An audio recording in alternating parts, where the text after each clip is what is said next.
Aujourd'hui encore, nous allons parler d'un sujet qui se trouve dans quasiment tous les films, les romans, les séries TV, les chansons. Après la question de la colère et du meurtre de la dernière fois, nous allons maintenant voir la question de l'adultère et de la convoitise sexuelle. Alors, il y a une diapo normalement qui arrive. La première diapo.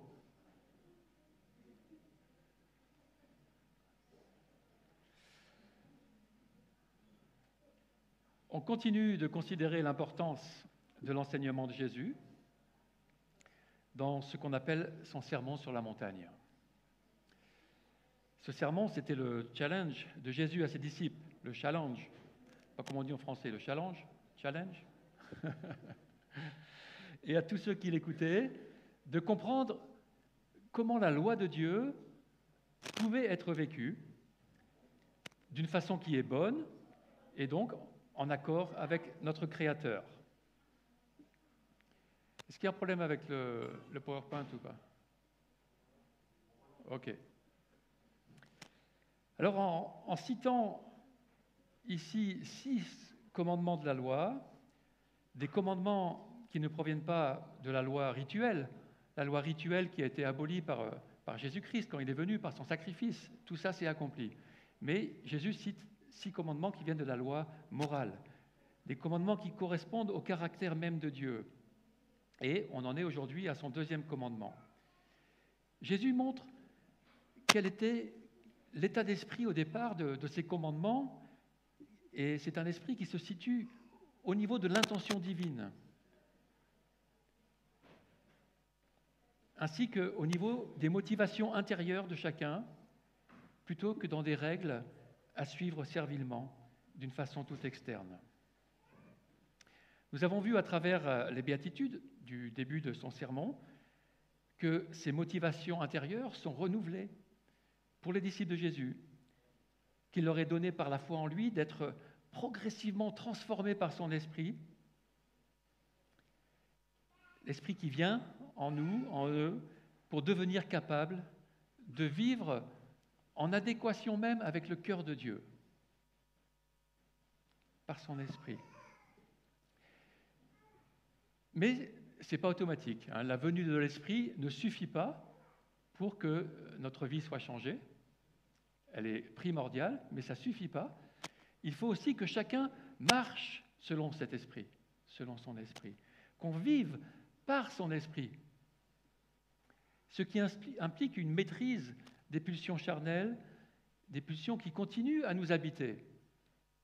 Il y a comme un combat qui se crée entre l'esprit et nos pulsions charnelles de la vieille nature, de la nature humaine. C'est-à-dire, nous devons vivre non plus selon ces désirs charnels et égoïstes, selon une vie qui est centrée sur soi, mais vivre désormais centrée sur Dieu et en accord avec lui. La personne religieuse d'apparence, ce qui peut être un piège pour nous tous, va chercher à conformer son comportement extérieur de façon à ce que tout le monde croit qu'elle est une personne bien. Elle peut même arriver à s'en persuader elle-même. Mais Jésus va plus loin que l'apparence. Il va au fond des choses, jusqu'aux motivations que personne ne voit.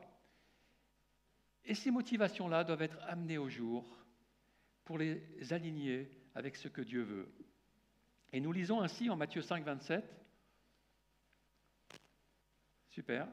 Vous avez appris qu'il a été dit « Tu ne commettras pas d'adultère ». Mais moi, je vous dis, tout homme qui regarde une femme pour la convoiter a déjà commis un adultère avec elle dans son cœur. Jésus met ici en contraste une lecture superficielle de la loi que les religieux pouvaient avoir avec une lecture qui va derrière l'apparence, jusqu'aux sources, et qui correspond donc à l'intention divine initiale du don de cette loi. Pourquoi il l'a donnée? En disant, lorsque Jésus dit « Mais moi, je vous dis », il développe sa lecture des commandements avec une autorité égale à Dieu lui-même. au-delà de celle des rabbins et de la tradition des hommes. En prenant ce deuxième exemple, tiré des 10 commandements, Jésus va à nouveau au-delà du simple comportement extérieur. Le religieux qui n'a pas commis d'adultère physique avec la femme de son prochain peut dire qu'il a respecté ce commandement, il a obéi à la loi. Mais Jésus veut montrer que les commandements vont plus loin, qu'ils sont donnés pour être en harmonie avec le cœur de Dieu, avec ce qu'il aime, avec ce qui lui fait plaisir, ce qui est bon, agréable, parfait. Les commandements doivent donc aussi être vécus au niveau de notre cœur, depuis l'intérieur vers l'extérieur. Ce n'est pas que l'extérieur. Et c'est pourquoi, pour Dieu et dans notre relation avec lui, lorsque nous convoitons sexuellement quelqu'un, au niveau des pensées, c'est déjà pareil que si nous avons commis l'acte. C'est comme ça pour Dieu. Parce qu'alors nous avons déjà péché, c'est-à-dire que nous avons déjà manqué la cible d'une attitude qui plaît à Dieu depuis l'intérieur. Lorsque nous convoitons délibérément, nous avons déjà commis un adultère. Tu peux éteindre, Youssef, le récepteur du micro sans fil. C'est lui qui fait des petits craquements. Comme le dit Paul Tripp dans son livre « Sex in a Broken World », c'est un livre que j'ai traduit mais qui n'est pas encore publié, il dit « L'adultère physique est simplement le corps qui va là où le cœur est déjà allé. » Et lorsque le Christ dit cela, il donne aux pensées et aux désirs la valeur morale des actions mêmes. Vous ne franchissez pas la frontière de l'adultère seulement quand vous avez des rapports sexuels illicites. Vous franchissez la frontière quand vous abandonnez votre cœur aux pensées et aux désirs qui sont en dehors de la volonté de Dieu pour vous. Vous ne gagnerez jamais la bataille contre le péché sexuel en essayant simplement de contrôler votre comportement, parce que chaque acte sexuel erroné est lié à une décision qui elle-même est liée à un désir de votre cœur. Vous ouvrez toujours votre cœur à ce qui n'est pas juste avant de livrer votre corps. Il y a 2 semaines, Tertio a très bien montré ce qu'est le processus de la tentation, de la convoitise et du péché consommé. Il disait que la tentation elle-même n'est pas le péché. Ce n'est pas d'être tenté qui est péché, mais que c'est le regard qui s'attarde et qui commence à convoiter qui devient péché. Alors ça vaut le coup de l'écouter sur YouTube si vous ne l'avez pas encore entendu, donc le message d'il y a 15 jours. Et c'est bien ce que dit Jésus ici au verset 28. Tout homme qui regarde une femme pour la convoiter a déjà commis un adultère avec elle dans son cœur.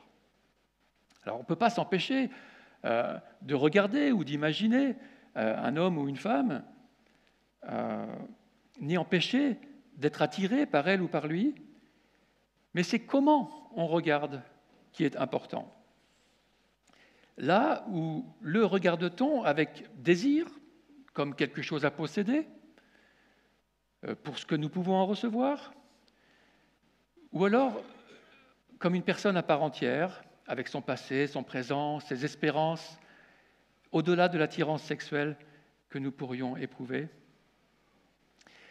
Jésus veut faire prendre conscience que tous les hommes, et je crois aussi que toutes les femmes, sont potentiellement capables de tomber dans ce piège réductionniste qui voit l'autre comme un objet de gratification pour notre plaisir personnel. Il veut faire prendre conscience de la gravité d'une telle approche de l'autre, car elle est à l'opposé de l'amour. L'amour qui est la base du royaume de Dieu. Il faut donc ici parler de la pornographie, parce qu'elle a exactement cette mauvaise approche du désir sexuel au travers du regard et dans une illusion de relation, car elle ne va que dans un sens. Dans la pornographie, l'autre est regardé pour son corps et ce qu'il produit en nous, Mais cette façon de regarder ne tient absolument pas compte de la personne entière, de celle que nous regardons, qui n'a pas son mot à dire. Elle n'est qu'un objet que nous utilisons. Et même lorsque cette personne est consentante à s'exposer, ce qui en fait est rarement le cas, très souvent, cette personne-là s'est retrouvée elle-même piégée dans un système, dans quelque chose qui est dans une illusion qu'on lui a fait miroiter. Mais même donc, lorsque la personne qui s'est exposée est consentante, il n'y a pas de relation, il n'y a pas de véritable relation humaine. C'est chacun de son côté pour ce qu'il peut en tirer. Et nous sommes donc très loin là de l'amour que Dieu veut que nous vivions. Et c'est pourtant par le biais de la pornographie, et le plus souvent aujourd'hui à travers Internet, d'ailleurs la bande passante, la pornographie utilise 25% de la bande passante d'Internet, c'est énorme. Et c'est donc par ce biais de la pornographie que 80% des mineurs découvrent en fin de compte la sexualité, à travers ce biais-là. Entre l'âge de 12 et 14 ans, 30% des jeunes, et c'est surtout des garçons, ont déjà regardé une vidéo pornographique. Et souvent, ces vidéos incluent des contenus violents, des contenus incestueux et racistes même souvent. Je l'ai entendu, ce n'est pas ce que j'ai regardé. Et ça, c'est la dernière enquête du Sénat qui dit cela. Donc, c'est un travail sérieux. Alors voilà la première approche de la sexualité pour un grand nombre. Et c'est le corps de l'autre qui est mis en avant pour notre excitation. Plus que jamais, les images sexuelles envahissent les regards, et ce n'est pas sans conséquence sur la façon de regarder l'autre, ni sur les répercussions dans la société. Mais si ce commandement contre l'adultère existe depuis au moins 3000 ans, c'est non seulement parce que la convoitise sexuelle a toujours existé, elle n'est pas nouvelle, mais aussi parce que ses conséquences ont toujours eu une certaine gravité. Même sans aller jusqu'aux abus sexuels et jusqu'au viol, qui ont commencé par la convoitise, par une façon pornographique de regarder l'autre, ça commence là.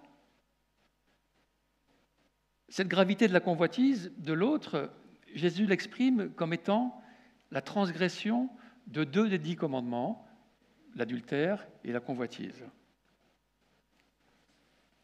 Et il veut faire prendre conscience que la façon dont nous réagirons à ces paroles-là peut avoir des conséquences éternelles pour nous-mêmes. Il souligne le sérieux de la mauvaise façon dont on regarde l'autre par 2 actions qu'il propose au versets 29 et 30. « Si ton œil droit te pousse à mal agir, arrache-le et jette-le loin de toi, car il vaut mieux pour toi subir la perte d'un seul de tes membres que de voir ton corps entier jeté en enfer. Et si ta main droite te pousse à mal agir, coupe-la et jette-la loin de toi, car il vaut mieux pour toi subir la perte d'un seul de tes membres que de voir ton corps entier jeté en enfer. » Quelles conséquences ?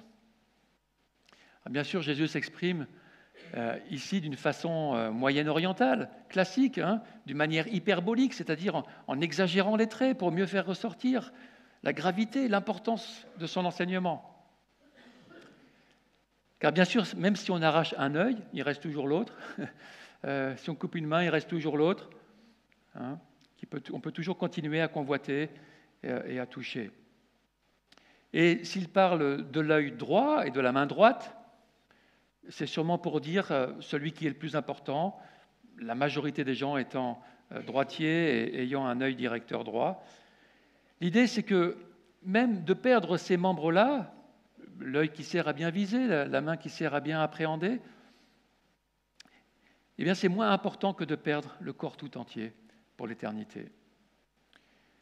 Notre façon de regarder les autres révèle ce qui est dans notre cœur.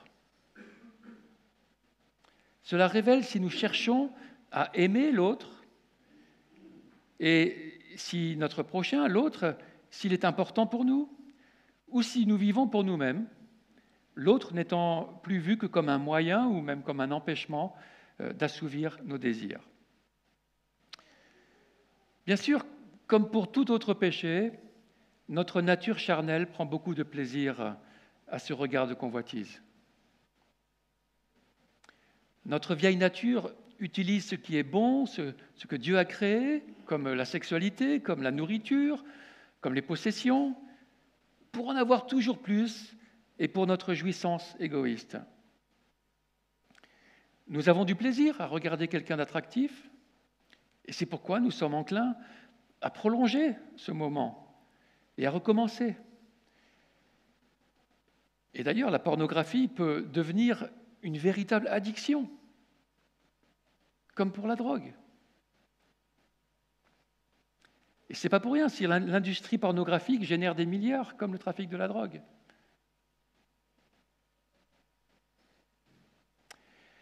Mais même sans aller jusqu'à l'addiction, je pense pouvoir dire que tous les hommes, excepté Jésus, ont commis ce péché d'adultère, au moins dans leur cœur. Je pense de même pouvoir dire que même si pour les femmes, la convoitise sera peut-être différente, peut-être moins sexuelle, elles ont toutes aussi regardé quelqu'un qui n'est pas leur mari pour désirer ce qu'il pourrait leur apporter. Dites-moi si je me trompe.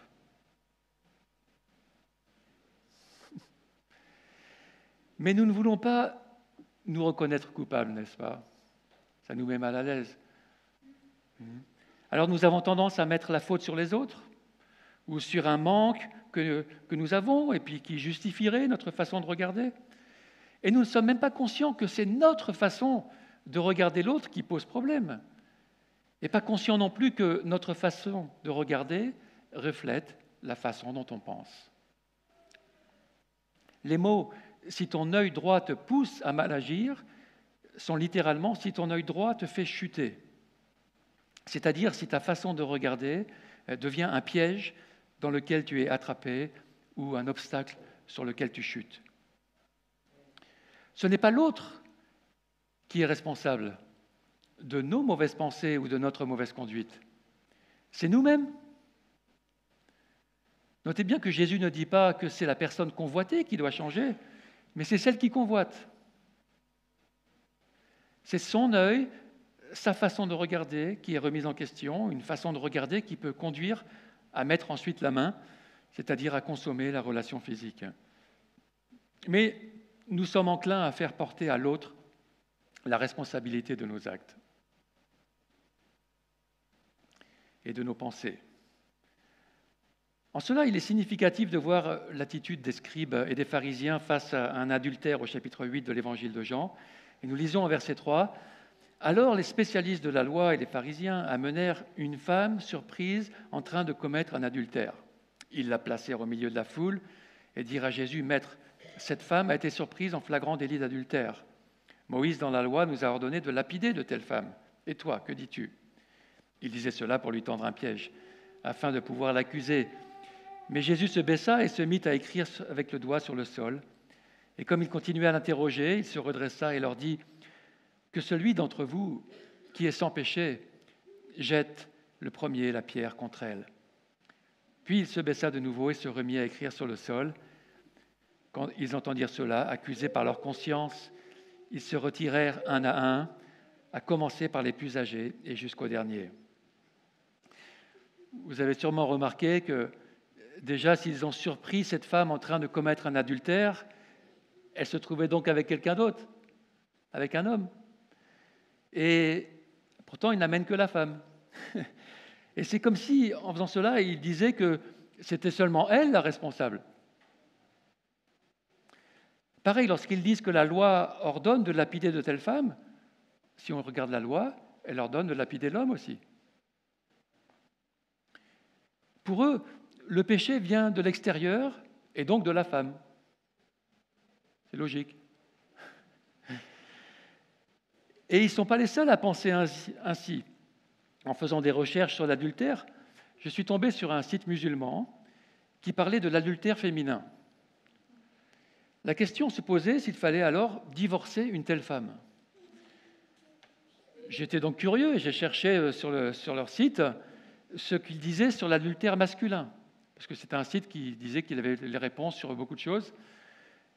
Et donc j'ai cherché ce qu'ils disaient sur l'adultère masculin, mais impossible de trouver quoi que ce soit. C'est que l'adultère féminin. Pourtant, ça ne se fait pas tout seul. Qu'est-ce qui fait que les hommes soient si aveugles à ce point pour ne condamner que les femmes, alors qu'il faut être deux pour commettre un adultère? Lorsque les chefs religieux ne prennent pas l'homme surpris en adultère avec la femme, on comprend combien ils étaient aveugles sur l'origine du péché, de leur propre propension à pécher, qui se trouve d'abord en eux. Et c'est ce que Jésus va leur faire prendre conscience en disant au verset 7 que celui d'entre vous qui est sans péché jette le premier la pierre contre elle. Puis au verset 9, quand ils entendirent cela, accusés par leur conscience, ils se retirèrent un, à commencer par les plus âgés et jusqu'au dernier. Jésus a démasqué leur hypocrisie et leur aveuglement. Et cela doit continuer aujourd'hui. Comme le dit encore Paul Tripp, remarquez que Jésus ne dit pas « Eh les gars, c'est très simple, le problème, c'est que vous vivez dans un monde qui est endommagé, maléfique et qui ne fonctionne pas comme je l'avais prévu. Il est peuplé de gens pécheurs qui vous séduisent pour faire ce qui est mal. Et donc, si vous voulez vivre une vie qui plaise à Dieu, vous devez décider de vous séparer du monde et des pécheurs. » C'est un peu comme ça que les chefs religieux voyaient la chose. Mais Paul Tripp continue. J'ai entendu des maris adultères me dire « Mais si tu savais, si tu vivais avec ma femme, tu comprendrais pourquoi j'ai fait cela. » J'ai entendu des femmes adultères blâmer le pouvoir séducteur de leur amant. J'ai entendu les parents d'une adolescente enceinte blâmer la télévision, YouTube et Facebook. J'ai entendu des pasteurs ayant commis des péchés sexuels pointer du doigt les fardeaux solitaires d'un ministère stressant. Encore et encore, j'entends des gens trouver instinctivement à l'extérieur d'eux-mêmes la réponse à la question « Pourquoi ai-je fait ce que j'ai fait ?» Mais nous sommes notre plus gros problème. Quand il s'agit de péché sexuel, le plus grand danger pour tout être humain vit en lui et non à l'extérieur. Fin de citation. Si dans son hyperbole, au verset 29 et 30, Jésus dit de jeter loin de soi cet œil arraché ou cette main coupée, c'est probablement parce que l'œil ou la main représente notre chute et qu'il nous faut absolument entreprendre des mesures radicales pour éviter de retomber dans ces travers. Quelles peuvent être ces mesures radicales ? Devrions-nous chacun vivre dans une grotte, par exemple, loin de tous, pour éviter de convoiter ? Mais même dans une grotte, les pensées peuvent toujours venir et il faudra tout de même apprendre à gérer ces pensées. Demandez aux moines s'ils ont encore des tentations sexuelles et ils vous diront que oui, s'ils sont honnêtes. Que faut-il donc faire ? Nous allons y venir. Lorsqu'une femme ou un homme attire notre regard, de suite, en nous se fait alors le combat au niveau de nos pensées. Comment ces pensées vont-elles s'orienter ? C'est là notre responsabilité. Lorsqu'un homme voit une femme qui est attractive, et encore plus si elle se déshabille, son cerveau se met à générer des hormones qui sont liées au plaisir. C'est très agréable.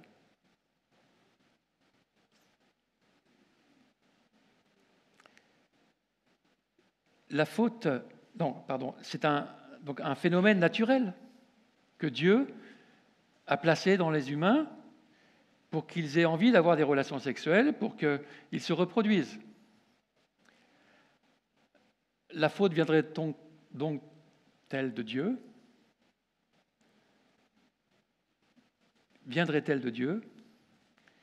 Il ne faut pas oublier qu'il nous a aussi donné un cadre et la capacité de gérer nos émotions.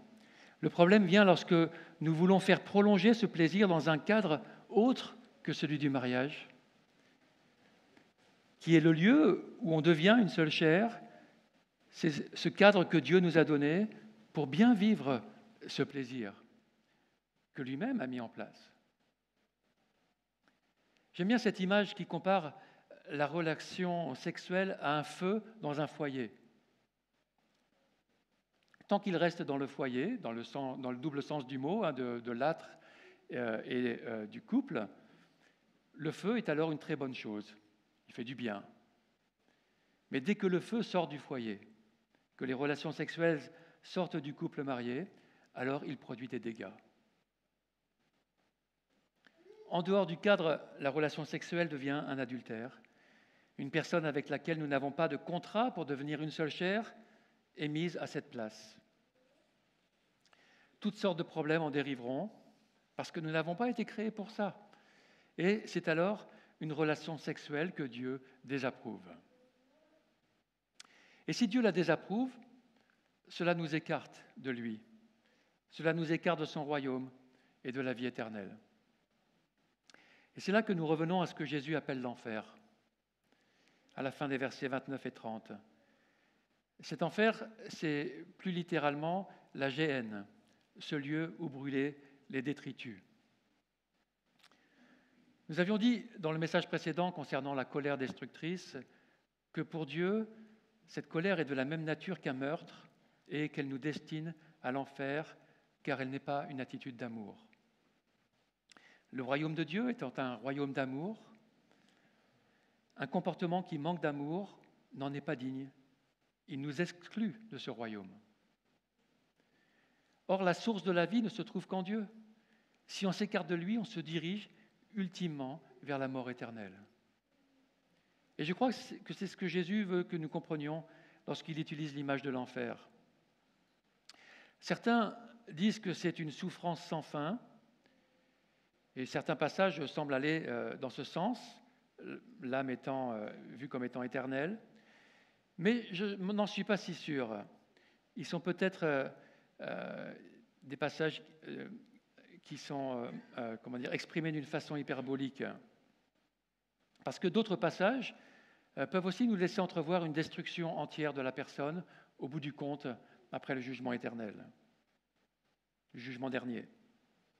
Par exemple, lorsque Jésus parle ici de subir la perte d'un membre maintenant plutôt que d'aller en enfer, il ne voit pas le membre continuer à exister par lui-même dans la suite. Ce membre qui est coupé ou arraché, il se détruit. Or, il utilise ce même mot de perdre, faire périr, qu'on peut aussi traduire par éliminer, détruire, faire disparaître en Matthieu 10, 28. Il y a une diapo normalement. Voilà, lorsqu'il dit « Ne redoutez pas ceux qui tuent le corps mais qui ne peuvent pas tuer l'âme, redoutez plutôt celui qui peut faire périr l'âme et le corps en enfer. » Ainsi, d'autres versions parlent de faire disparaître l'âme et le corps ou détruire l'âme et le corps. Il est donc envisageable que c'est ce côté irrémédiable et irréversible de la séparation de la vie qui est imagé par le feu éternel de l'enfer et des souffrances sans fin. Quoi qu'il en soit, que la souffrance continue et qu'on finisse par complètement disparaître, l'enfer, c'est de se retrouver loin de Dieu, loin de sa vie, de son amour, de sa joie, pour toujours. C'est une direction que nous avons prise en ne tenant pas compte de ces paroles. Et malgré tout ce que nous disent les films et les romans sur la satisfaction temporaire des désirs et des plaisirs, y en a-t-il un seul qui vaille le coup d'aller en enfer? Et c'est pour cela que Jésus avertit en disant qu'il vaut mieux subir quelques frustrations de nos pulsions, parce qu'on veut s'aligner avec la volonté divine, que de leur laisser libre cours et se retrouver loin de Dieu. Or, la volonté de Dieu, c'est que cette relation sexuelle qu'il a mise en place ne se vive qu'au sein d'un engagement mutuel, exclusif et durable. Voilà le cadre de Dieu. Et dans ce cadre-là, la sexualité est une très bonne chose, comme le feu, mais en dehors de ce cadre, elle détruit. En dehors de cette communion que Dieu a voulu, la sexualité devient une chose qui non seulement ne nous satisfait pas profondément, ou du moins que temporairement, mais en plus, elle endommage les cœurs, et bien plus, toutes les dimensions de l'être, de la famille et même de la société. Car l'adultère a des répercussions. Et d'ailleurs, nos romans et nos films sont aussi remplis de tous ces drames et ruptures qui sont dus à une sexualité débridée. Si notre intention est d'être en harmonie avec Dieu, de nous aligner avec tout ce qu'il trouve bon, et de rejeter tout ce qu'il ne trouve pas bon, alors nous veillerons à ce que ça soit le cas pour tout notre être, pas seulement l'extérieur, jusque dans la gestion de nos pensées et de nos pulsions. Et l'apôtre Paul montrera comment cela se fait par l'aide du Saint-Esprit. Et nous lisons ainsi en Romains 8, 13, « Si, par l'Esprit Saint, vous faites mourir le comportement de votre être égoïste, vous vivrez. »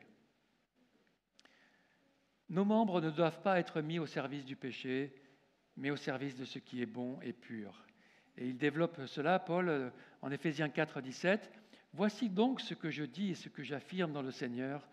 Vous ne devez plus vous conduire comme les non-croyants, qui se laissent guider par la sottise de leurs pensées.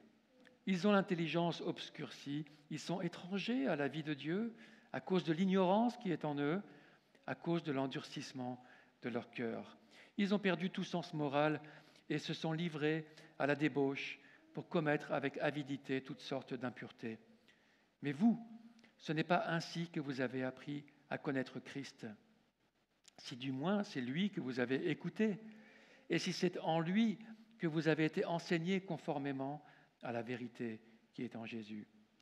On vous a enseigné à vous débarrasser du vieil homme qui correspond à votre ancienne manière de vivre et se détruit sous l'effet de ses désirs trompeurs, à vous laisser renouveler par l'Esprit dans votre intelligence et à vous revêtir de l'homme nouveau, créé selon Dieu dans la justice et la sainteté que produit la vérité.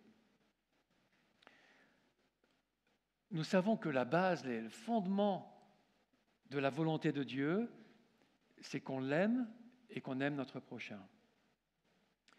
Comme pour les autres péchés, la solution contre la convoitise se trouve donc dans l'amour de Dieu et du prochain. Amour que Dieu nous donne par son Saint-Esprit si nous le lui demandons. Si je remplace la convoitise par l'amour, la convoitise perd alors sa force.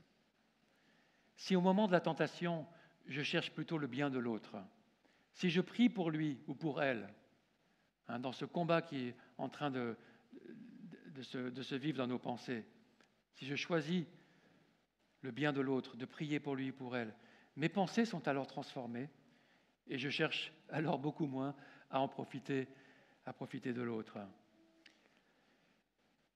L'amour est au cœur du royaume de Dieu. Et vraiment, nous pouvons nous réjouir de cela et célébrer Dieu pour cela. Parce que c'est vraiment ce qu'on recherche au plus profond de nous-mêmes, nous tous, nous toutes. Cet amour de Dieu, cet amour profond. Dans la suite, Jésus abordera, juste après, la loi sur le divorce. Le divorce qui est un échec de l'amour. Et c'est directement en relation à notre passage. Car combien de divorces ont fait suite à un adultère ? Même aujourd'hui, à une époque où la sexualité est complètement débridée, l'infidélité reste la première cause de divorce.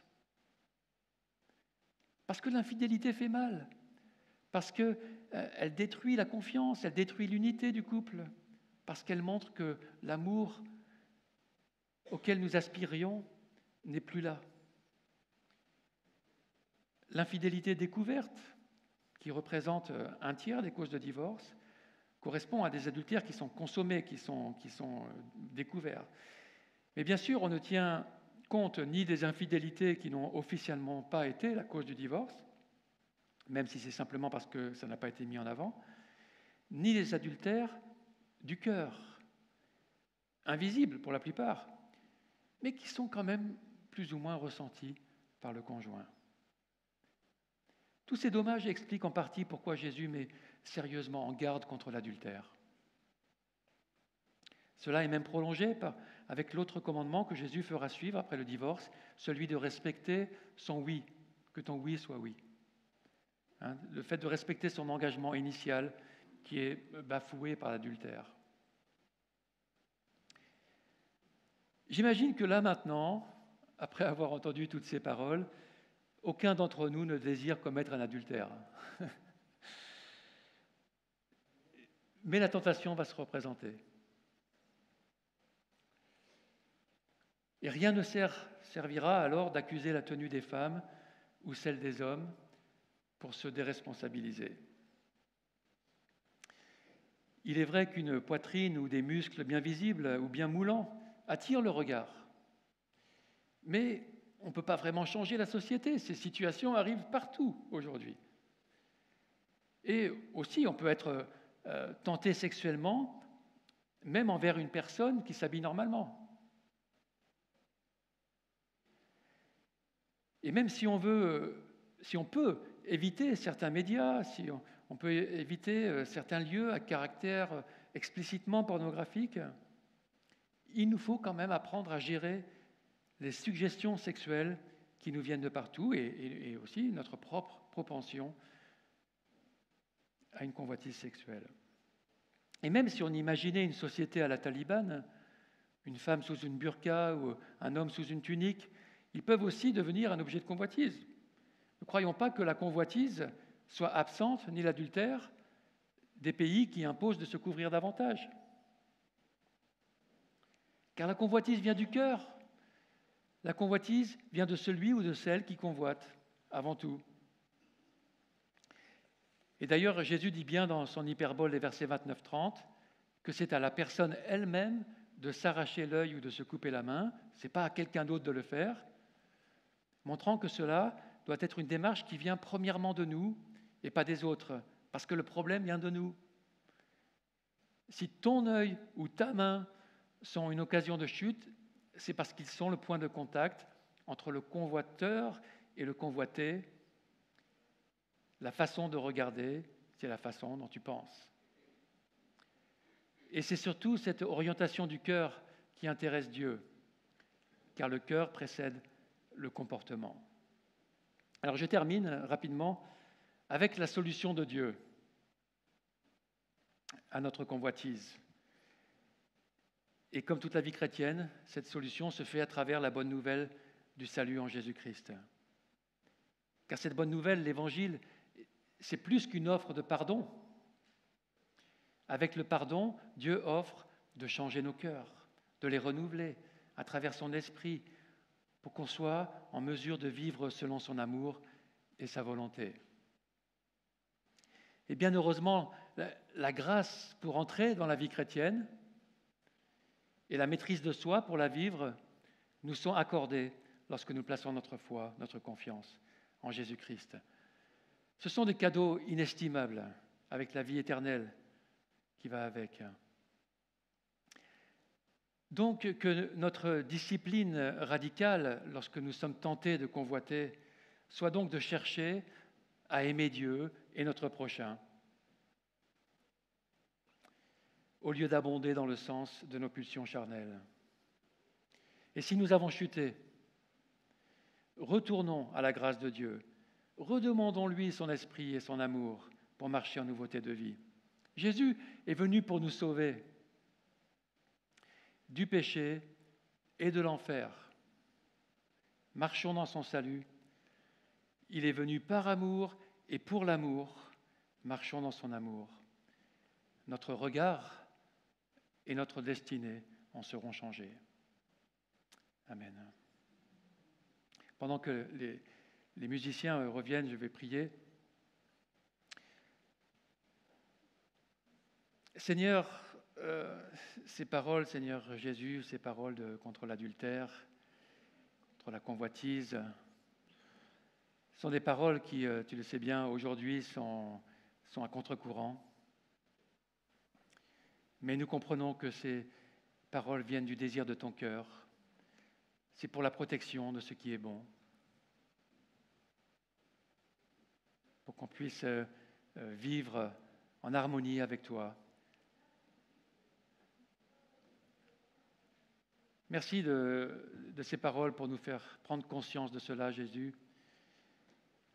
Et merci pour ton esprit, pour ton pardon d'abord et pour ton esprit ensuite qui vient nous transformer, qui nous rend conscients de nos pensées, qui nous rend conscients du moment de la convoitise, pour nous faire changer d'orientation, pour choisir l'amour, toujours.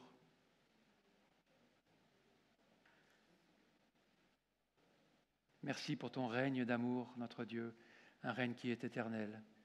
Merci parce que ton désir, c'est qu'on soit auprès de toi pour toujours, dans cet amour, pour toi et pour les uns pour les autres. Et cela est merveilleux. Nous voulons te bénir, Seigneur, et si quelqu'un ce matin se sent interpellé par ces passages, se sent coupable ou se sent en colère peut-être même, Seigneur, je te demande de montrer ta grâce, de montrer ton amour, de montrer que tu accueilles celui qui veut changer et qui veut te plaire et entrer dans ton amour. Merci Seigneur pour ton esprit, merci pour ta parole qui va jusqu'au fond de nos êtres, de nos motivations, qui expose nos pensées, qui expose nos comportements, mais c'est pour le bien que tu le fais. C'est pour nous amener à toi, pour nous ramener à toi, et nous te bénissons pour cela, en Jésus-Christ. Amen.